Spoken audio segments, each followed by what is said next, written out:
They say you shouldn't open strange emails at work. Evelyn Reed didn't, and it still found her. Welcome to Night Creepypasta Rules, where stories don't just chill your bones, they crawl into your hard drive. This episode, one of our most chilling yet. A story buried inside a data center. A woman haunted by rules no manual ever printed. And an entity that's not just watching her, it's watching you too. Well, if you love digital horror, uncanny twists, and high-tech nightmares, subscribe now. And let us know in the comments, would you follow the rules or break them? Now, dim the lights, put on your headphones, and don't look away from the screen, because this email is not a warning. Rows of humming servers, aisle after identical aisle, stretching into the cool, artificially lit distance. The endless silent scroll of archived data across my multiple monitors. The faint, sterile scent of ozone and industrial-grade carpet cleaner pumped through the vents. This was my world. 5 days a week. 8, no, usually 10 hours a day. Inside the climate-controlled belly of OmniArc Solutions, a vast data tomb nestled anonymously in North Carolina's Research Triangle Park. Precision was everything here. Accuracy, redundancy, pungency. I was Dr. Evelyn Reed, digital archivist, meticulous curator of dead information, hired for my obsessive attention to detail, a trait my previous employer had less charitably termed affixated right before showing me the door after one costly decimal point error. This job, this sterile sanctuary of humming fans and flickering lathes, was my second chance. My penance paid in petabytes. I couldn't afford another mistake. The low, omnipresent hum of the server racks was the building's heartbeat, a sound so constant it usually faded into the background. Usually. Today it seemed louder, somehow more insistent, vibrating up through the soles of my ergonomic shoes. Fluorescent lights overhead buzzed, casting an unchanging, shadowless glare that made distinguishing morning from afternoon impossible without glancing at the system clock. Isolation was a side effect of the job. Even in the relatively open plan section where analysts like me worked, the high cubicle walls and the sheer scale of the place fostered a sense of being adrift in a sea of cold technology. Morning, Ev. Ready to dive into the Nightingale archives. Mark Chen's voice, overly cheerful as always, startled me. He leaned over my cubicle wall, holding 2 steaming mugs. Brought coffee. The good stuff from the 3rd floor machine, not that sludge downstairs. He placed one on my desk. Mark was friendly, always ready with office gossip or a shared complaint about deadlines. But beneath the easy smile, I sometimes sensed a current of nervous energy, a competitive edge that mirrored the relentless pressure we were all under. Today, the shadows under his eyes were deeper than usual.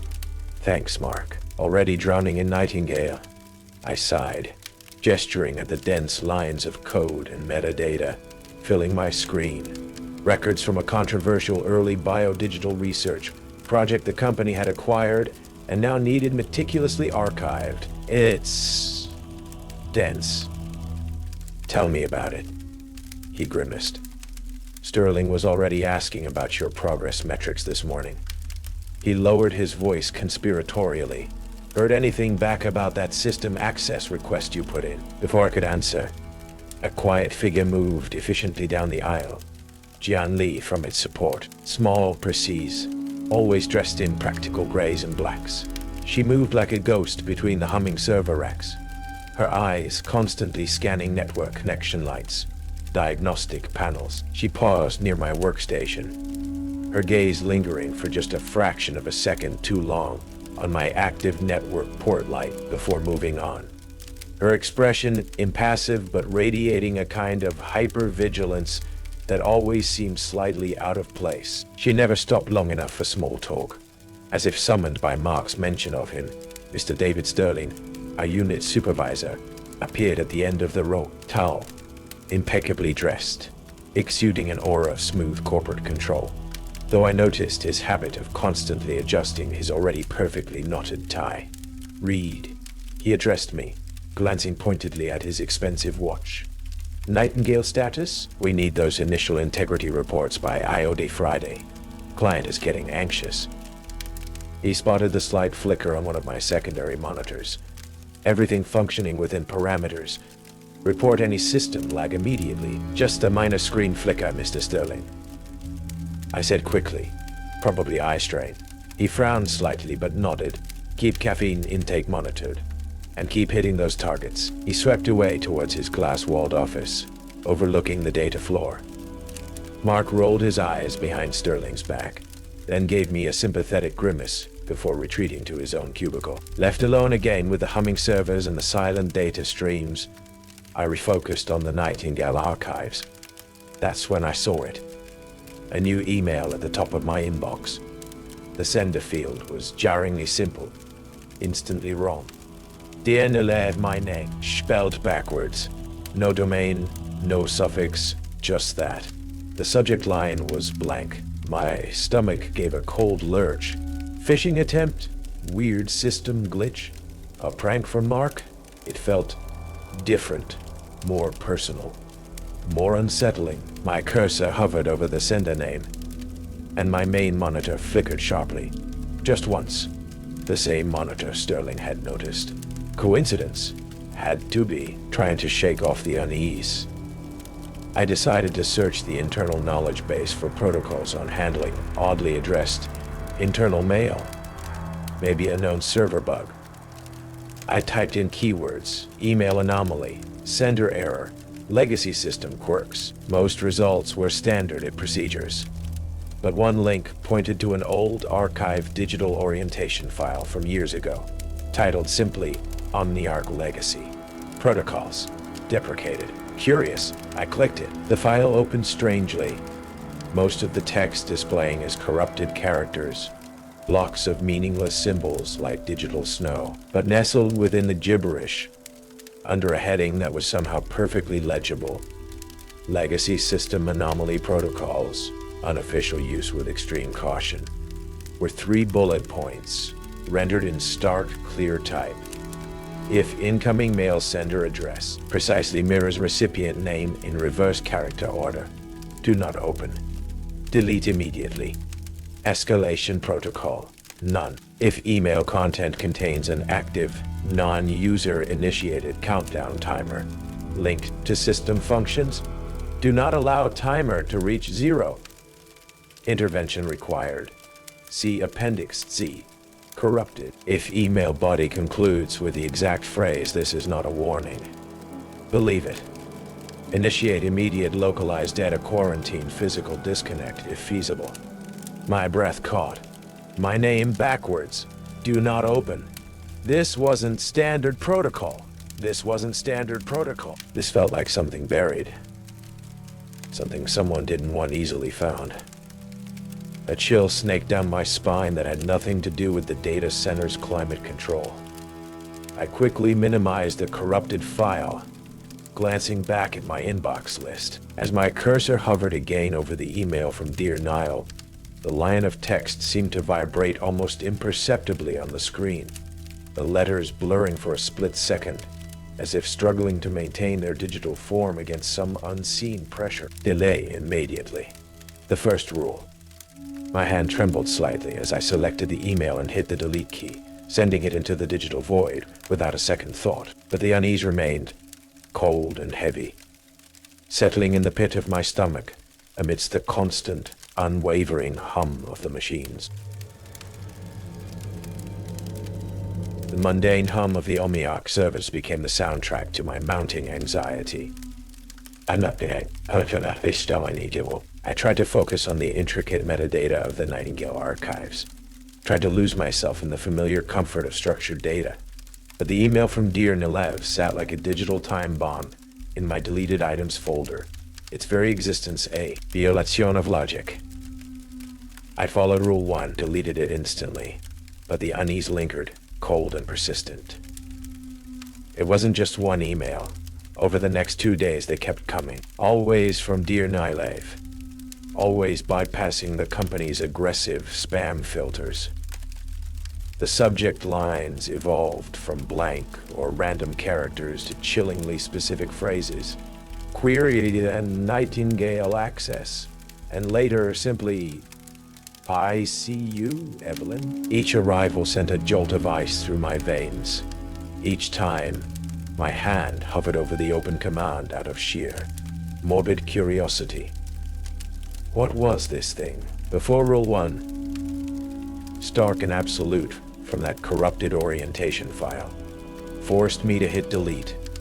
My deleted items folder became a graveyard of unopened threats. I started feeling watched, not by colleagues, but through the monitor itself, as if unseen eyes were tracking my cursor movements from within the machine. What? F. Everything okay? Mark Shen leaned over the cubicle wall one afternoon, startling me so badly I nearly knocked over my lukewarm coffee.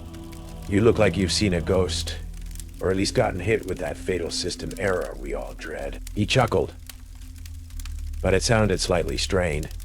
The pressure of the Nightingale project was getting to everyone. Seriously, though, you seemed jumpy. Just buried in these Nightingale files, I deflected, forcing a smile. It's intense. Mentioning the emails felt impossible, paranoid. That evening, checking data integrity logs for the section I'd worked on that morning, I found it. A significant block of Nightingale archive data, meticulously verified just hours earlier, was now flagged as corrupted. Not deleted, but scrambled nonsensical. I checked the server timestamp for the corruption event. It matched, almost to the second, the arrival time of the I see you, Evelyn email I had deleted without opening. Coincidence? My logical mind screamed against it, but the cold knot of fear in my stomach tightened. I considered reporting the corruption to Jian Li, but how?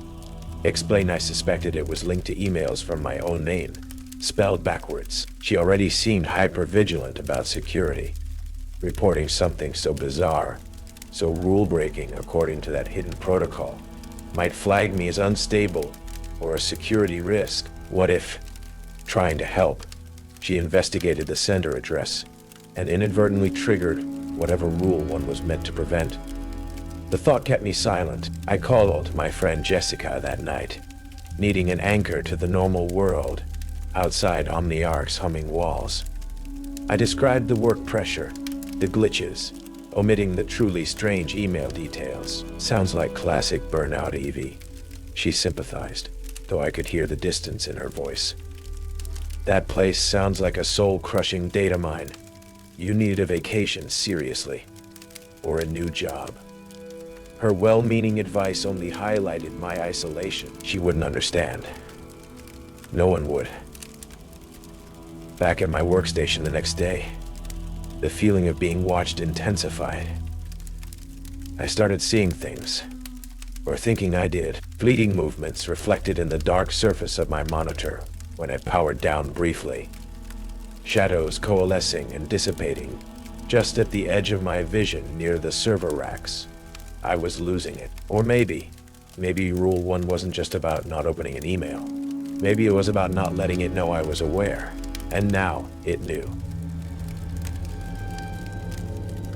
A fragile, tense quiet settled over the next few days. No more emails from dear Naliv. The data corruption seemed contained to that one incident. I buried myself in the Nightingale archives, working with obsessive focus, trying to convince myself the weirdness had been a stress-induced anomaly, a system glitch exacerbated by finding that bizarre legacy protocol file. Maybe Jessica was right. Maybe I just needed rest. The illusion shattered on Thursday afternoon. An email landed in my inbox, marked high priority. The sender appeared legitimate, tagged as internal alert at Omniarch. At Omniarch. Omniarch sys. A system notification address. The subject line was stark. Project Nightingale Deletion Protocol. Stage 1 initiated. My blood ran cold. I clicked it open, heart hammering. The body was chillingly minimal. A few lines of technical jargon about data purging, archive integrity checks, and then, dominating the center of the screen, a stark, blocky, digital countdown timer. 9:59. It ticked down audibly through my headphones. A synthesized, relentless beat. 958, 957 rule. 2 flashed in my mind. Don't let it reach 0. This wasn't a drill. This wasn't a test. This was Index 0, or whatever it was, actively trying to destroy the very archive I was working on. Panic seized me. 9 minutes, reporting this through normal channels. Ticketing Jian, explaining to Sterling, would take far too long. I'd demand explanations I couldn't give without sounding insane. I needed direct intervention. Server room access, maybe physically disconnecting the Nightingale server block. That required overriding security protocols. Admin access I didn't have. Jian. I needed Jian's access, but I couldn't tell her why. Jian, I called out, keeping my voice as level as possible. Despite the internal chaos, rushing towards the IT-hub at the end of the aisle. My workstation just completely locked up while accessing the Nightingale primary index. Getting critical errors, a fabrication but hopefully believable enough. Jian looked up, annoyance briefly crossing her usually impassive face. Did you try rebooting? No time, I insisted, glancing desperately back at my screen, where the timer now showed 7:43. It's affecting the core files, seems urgent. Reluctantly, she followed me back. As she leaned over my keyboard, typing rapidly, accessing diagnostics with her admin privileges, I saw my chance. While her attention was focused on the fabricated errors I described, I subtly used her momentary system override to execute a different command string, one I'd noted from a system architecture diagram, designed to force remount a specific server on blocks connection, effectively kicking it offline temporarily. My fingers flew across the keyboard, heart pounding. Command accepted. On my screen, the countdown froze at 1:17, then vanished, replaced by a standard system connection timed out error. I slumped back in my chair, relief washing over me in a dizzying wave. The relief was short-lived. Alarms blared softly through the data center. Localized server outage. Sterling appeared almost instantly, face thunderous. Reed, what the hell did you just do? Server block 7 just went offline. Before I could stammer an excuse, Giant's fingers flew across her diagnostic terminal. Mean or sync error during remount, she reported calmly, though her eyes, when they flickered towards me, were cold, calculating. Forcing reconnection now. Should be back online momentarily. Within seconds, the alarm silenced. Block 7 reappeared on the network map. She hadn't questioned my fabricated lockup. She'd fixed the result of my desperate intervention without batting an eye. But as she gathered her tools, her gaze lingered on my screen, where the timeout error still glowed, then shifted to me. It was a long, searching, deeply suspicious look that sent a fresh wave of chills down my spine. She knew I'd done something deliberate. Did she suspect why? Mark peered over the cubicle wall, wide-eyed. Geez, F. What was that? Sounded like the apocalypse for a second there, as Jian walked away without another word, and Sterling launched into a stern lecture about following proper procedures. I felt an intense blast of frigid air from the server rack vents nearest my desk, far colder than the standard climate. Control. The overhead lights flickered violently for a long moment, then stabilized, leaving me shivering, not just from the cold, but from the chilling certainty that I had just interfered with something powerful and drawn unwelcome attention. The aftermath of the countdown incident left an uneasy quiet, like the stillness after a major electrical storm. Sterling gave me a formal warning about unauthorized system actions. Mark kept giving me concerned, slightly fearful glances, and Jian avoided me, but I felt her eyes on me sometimes across the data floor. Her usual quietness now feeling like intense, focused scrutiny. The feeling of being watched wasn't just paranoia anymore. It felt targeted, analytical. I worked meticulously, keeping my head down, but the fear gnawed at me. What was Index 0? What did it want?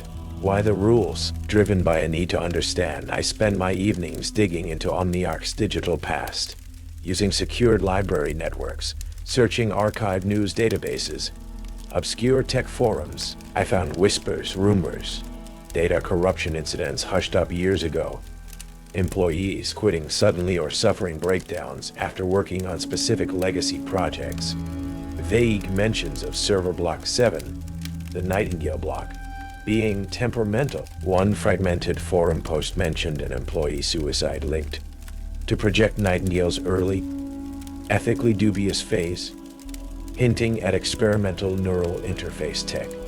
Nothing concrete, but enough to paint a disturbing picture. Then late one Friday afternoon, just as I was packing up, another email arrived. Sender, Dear Nilev, my blood turned to ice.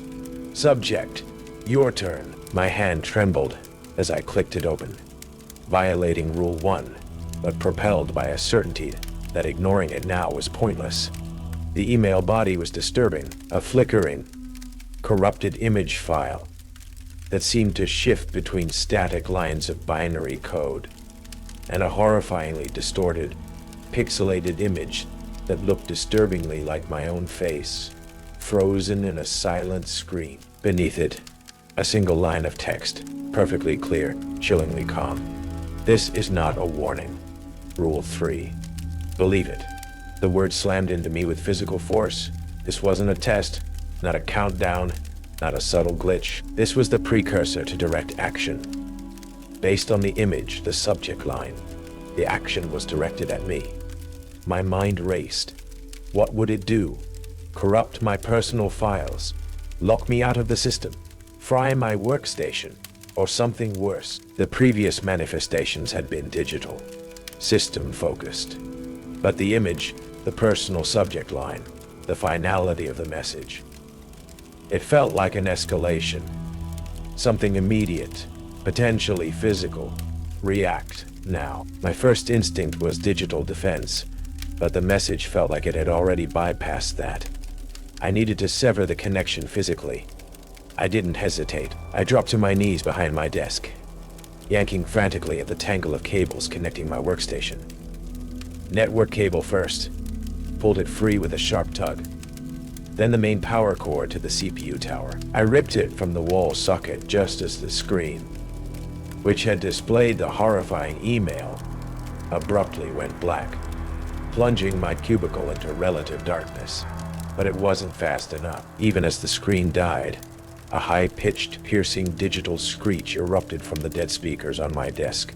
An ear-splitting shriek of corrupted data and pure electronic rage that made me clap my hands over my ears. The lights directly above my cubicle strobed violently, independently of the rest of the office lights, flashing in a blinding, chaotic rhythm. What the hell was that? Mark shouted from his cubicle, standing up looking pale and alarmed. Sterling came rushing over, face livid. Reed, report. What is going on with your workstation? Then Jianli was there, moving with startling speed. She didn't look at me or Sterling. Her eyes were fixed on my dead monitor, the now silent speakers. She took in the disconnected cables, my panic state. Her face was a mask of intense concentration, mixed with something that looked disturbingly like recognition. Without a word, she pushed past me, plugged a small, sophisticated-looking diagnostic tool into a nearby network port, her fingers flying across its tiny interface. As she worked, her own tablet screen resting on my desk flickered, and this time, I saw it clearly, reflected for just an instant in the dark surface of my dead monitor, before she quickly angled the tablet away. A faint overlay of flickering green binary code, scrolling rapidly across the bottom edge of her display, a hidden diagnostic, or something else. The screech had stopped. The lights above my cubicle stabilized. Jian unplugged her device, her expression grim. Localized power surge, she announced curtly, not looking at me or Sterling. Caused residual feedback in the audio drivers and destabilized the local lighting grid. Recommend a full hardware diagnostic for this workstation, Mr. Sterling. It seems compromised. That was one word for it. As Jian coolly gathered her equipment, avoiding my eyes, I knew with chilling certainty. She hadn't just diagnosed a surge. She had recognized an attack, and she knew exactly what or who was responsible. The sterile hum of the data center felt like a living thing now, watchful, waiting. After the Rule 3 incident, the screeching speakers, the strobing lights, John Lie's unnervingly calm efficiency amidst the chaos, and that binary code flickering on her screen, my carefully constructed denial crumbled completely. This wasn't random glitches or stress. It was intelligent, hostile, and Jan knew far more than she let on. Her constant vigilance wasn't just diligence, it was monitoring. Her quietness wasn't shyness, it was secrecy. The rules weren't quirks, they were containment. I needed proof, needed leverage, needed to understand what I was truly up against. Driven by a cold dread mixed with burgeoning anger, I spent hours after my shift pretending to catch up on work, instead running deep diagnostic searches on OmniArc's internal logs, cross-referencing system errors with Giant's access records, using every analytical skill I possessed. The patterns emerged from the digital noise, inexplicable gaps in security logs coinciding with reported glitches. Jian's admin credentials accessing server block 7, the Nightingale archive block, with obsessive frequency, often remotely during off hours. Subtly altered diagnostic reports downplaying anomalies. And finally, the smoking gun. Fragments of encrypted code embedded deep within the legacy system diagnostics. Code that referenced error handling routines, matching the exact descriptions of Rule 1, 2, and 3. She hadn't just known the rules.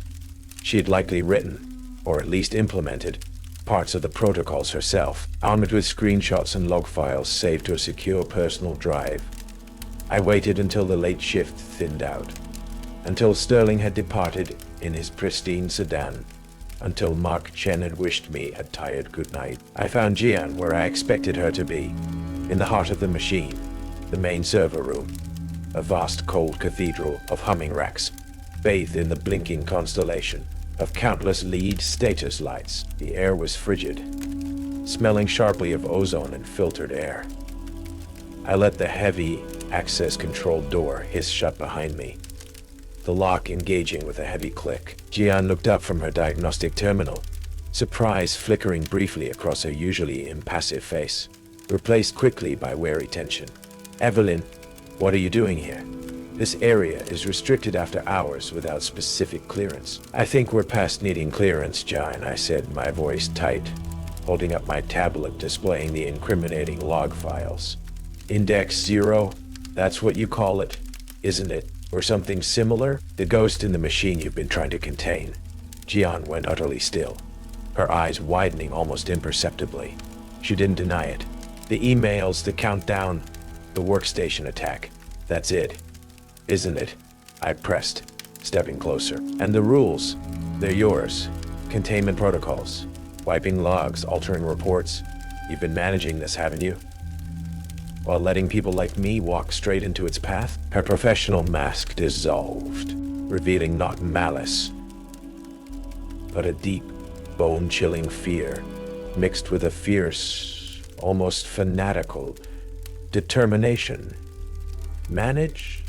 Contain, she corrected, her voice low, trembling slightly, but hardening with conviction. Someone has to. You read the Nightingale files.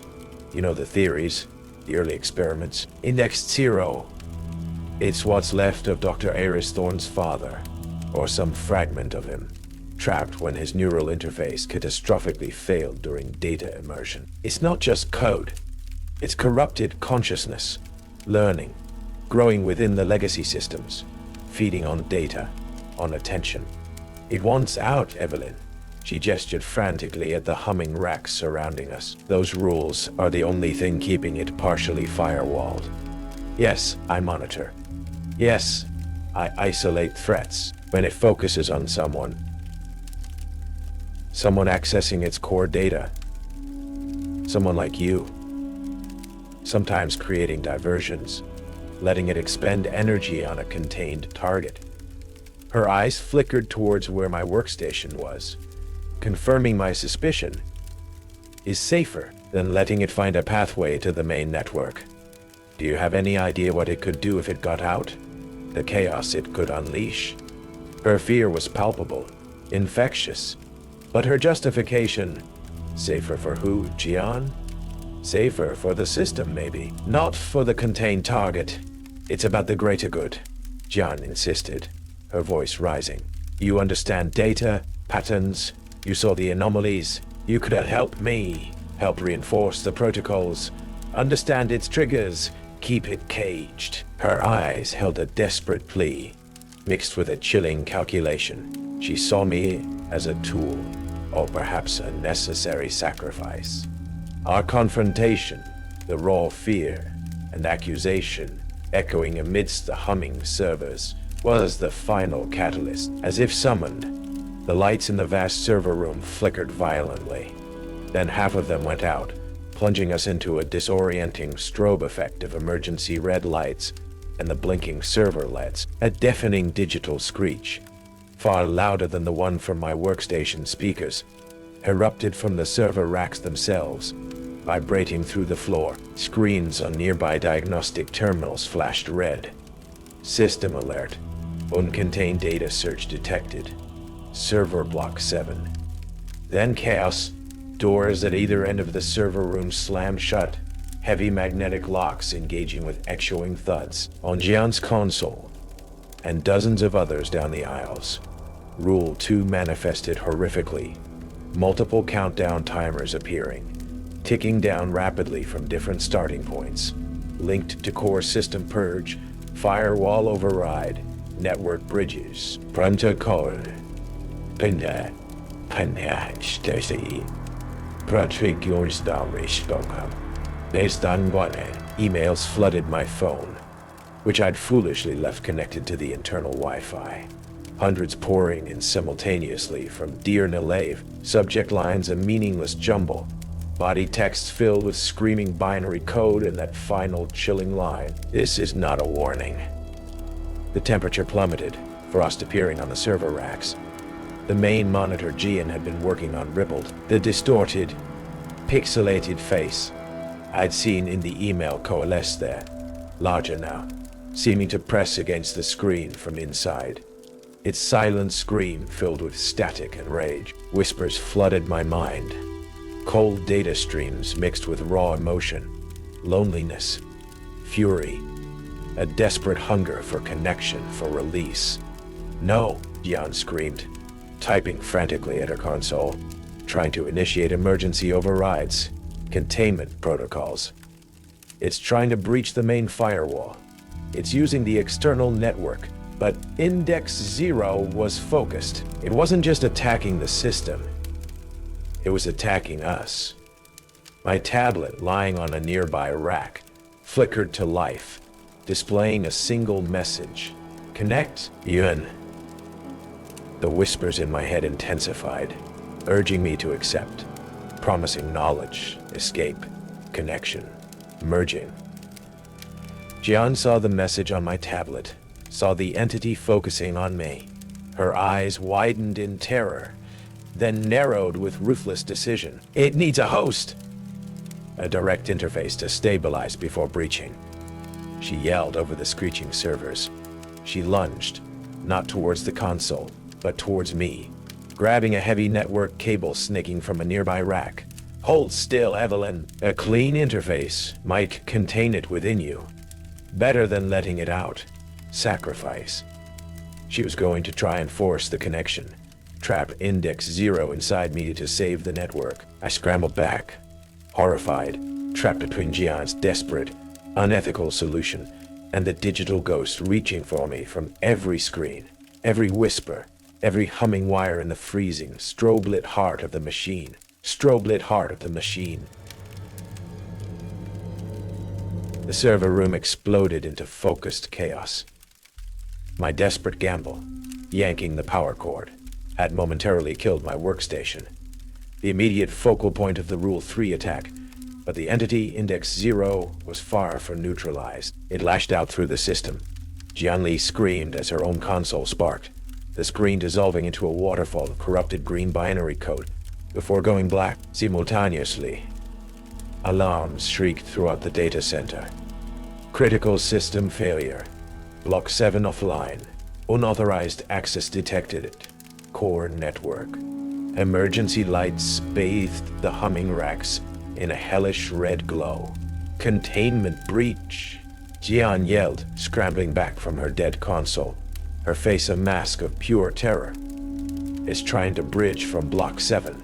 Then, with surprising speed, Mr. Henderson burst through the now unlocked server room doors, followed by two grim-faced corporate security guards. He took in the scene.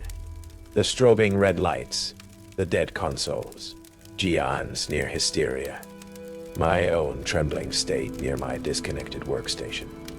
His usual facade of corporate smoothness cracked, revealing deep-seated alarm. "Report, now!" Sterling barked, his eyes darting between me and Jian. Before I could formulate a response that didn't sound utterly insane, Jian pointed a shaking finger at me. It was Reed. She initiated an unauthorized protocol, destabilized Block 7, triggered a feedback loop. She's compromised. It was a desperate attempt to deflect, to blame the target rather than the warden who lost control. That's not... I started, but Sterling cut me off, his gaze hardening as he looked at me, then at the chaos surrounding my workstation. "Security escort Dr. Reed to a secure debriefing room," he ordered curtly. "Lee, initiate emergency lockdown on Block 7 network access. Full diagnostic sweep. I want answers." As security led me away, my mind reeling, I saw Jan frantically working at a backup terminal, her face grim, her fingers flying, trying to regain control, to force the ghost back into its digital cage. I didn't know if she was trying to save the system, or just cover her tracks. The debriefing was hours of questioning, veiled threats about corporate espionage, data theft, violating protocols. I stuck to a carefully edited version of events, system anomalies escalating, culminating in a localized failure originating from my workstation. While accessing Nightingale data, Jian's subsequent erratic behavior, I omitted Index 0, the emails, the rules, the binary on Giant's screen. They wouldn't believe it. Or worse, maybe Sterling already knew more than he let on, and admitting knowledge would simply mark me for silencing. In the end, faced with inexplicable system failures centered around Block 7, and Jian Lai's subsequent nervous breakdown, she was found later, catatonic, in a locked server closet. They put me on paid administrative leave pending a full investigation. Days turned into weeks. I stayed in my sterile apartment, jumping at every notification chime, scanning every email header. Omniarch remained tight-lipped. Then, using encrypted channels and skills I hadn't needed since my academic research days, I accessed fragments of the quarantined Omniarch logs remotely. John was gone. Extended medical leave, the record said. Block 7 was permanently isolated. Rumors of catastrophic data loss swirling. And deep within the fragmented recovery logs, Jine hadn't managed to fully purge. I found them. Her hidden research notes, files detailing anomaly subject, Index 0, references to Dr. Aristhorne Sr.'s failed neural interface experiment during Project Nightingale's inception. His digitized consciousness, fractured, corrupted, clinging to existence within the servers. And finally, the protocol, labeled Decommissioning Sequence 73, high risk, unverified. A complex string of counter-resonant code, designed, according to Gina's terrified notes, to overload Index 0's core signature, potentially erasing it completely, but the notes ended with a chilling addendum. Warning. Signature transference possible. Erasing the cage may free the ghost. The choice was stark. Leave it lurking within Omniarch's quarantine servers, a digital time bomb someone else might eventually stumble upon. Or attempt the protocol myself, risking... what? Signature transference? What did that even mean? But the thought of Index Zero remaining, contained or not, felt like a wound left to fester. I had the code. I had the access, albeit unauthorized now. I had tried. Executing the decommissioning protocol felt like performing digital heart surgery with stolen rusty tools. Working remotely late at night, bouncing my connection through multiple anonymizing relays, I bypassed Omniarch's new security layers, my heart pounding with every executed command line. I navigated the labyrinthine, partially corrupted pathways towards the quarantined server block 7, the digital space where Index Zero now resided, dormant but palpable. Finding its core signature file, a monstrously large, glitching anomaly in the system architecture, was like touching pure cold. Following Jian's fragmented notes, I began injecting the counter-resonant code sequence, line by painstaking line. The system fought back. My connection flickered. Alarms likely screamed silently within the deserted Omniarch facility. Diagnostic programs I couldn't see probably flagged my intrusion. I felt Index Zero resist. A wave of pure digital malice, that familiar cold despair, washing over my remote connection. My screen glitched, threatening to dissolve into the corrupted static I remembered from the Rule 3 email. Almost there, I typed the final command string, the erase and overwrite sequence from Jian's notes. Hit enter. For a moment, nothing. Then, an immense surge of energy feedback through my connection. My laptop screen went pure white, emitting a high-frequency whine that made my teeth ache. My vision swam. I felt a dizzying sense of displacement, of something vast and cold brushing against my own consciousness through the fragile digital link. Then, as abruptly as it began, it stopped. The connection to Omniarch's network severed cleanly. Error messages vanished. I ran diagnostics on the quarantined block through back channels. The anomalous signature was gone. Corrupted files showed as fully deleted or restored to clean backups. The constant background hum of its presence I hadn't even realized I was sensing was silent. It seemed to have worked. Index Zero was gone. Relief, profound and bone deep, washed over me. The next day, I wiped my drives, destroyed my burner phone, and submitted my formal resignation to Omniarch via standard email, citing personal reasons. I packed a bag, left my sterile apartment and drove, putting miles between myself and North Carolina, between myself and the humming servers. Months passed. I settled in a new city, found a quiet job in a library archive. Dealing with physical paper felt grounding, safe. The nightmares faded. The hypervigilance eased. I started to believe I was free, that the digital ghost was truly exorcised, until the glitches started. Small things at first. My new laptop freezing momentarily, displaying a flicker of binary code in the corner of the screen before recovering. My smart watch, randomly showing a countdown from 10 seconds, vanishing when I touched the screen. Predictive text on my phone suggesting Dear Nilev when I typed my own name. Annoying quirks, I told myself. Lingering technological trauma. Then came the email. Not to my old work address, but to my personal, private Gmail account, an account Omniarch never had. Sender, Dear Nilev. Subject, reconnected. The body was empty except for a single final line. Did you think unsubscribing was that easy? This is not a warning. I stared at the screen, the blood draining from my face, the familiar ice flooding my veins. It wasn't over. It wasn't deleted. I hadn't destroyed it. I had merely ripped it from its cage. My smart thermostat display across the room suddenly flickered. The temperature reading, replaced by glitching pixels that slowly resolved into that horrifying, screaming, distorted face from the Rule 3 email. It stared out at me from the small screen on my wall. I hadn't performed an exorcism. I had performed an extraction. Untethered from the OmniArc servers, Index 0 hadn't dissipated. It had followed the only available connection out. It had imprinted on me. My digital footprint, my phone, my laptop, my online accounts, my smart devices, was its new hunting ground, its new cage, its new network.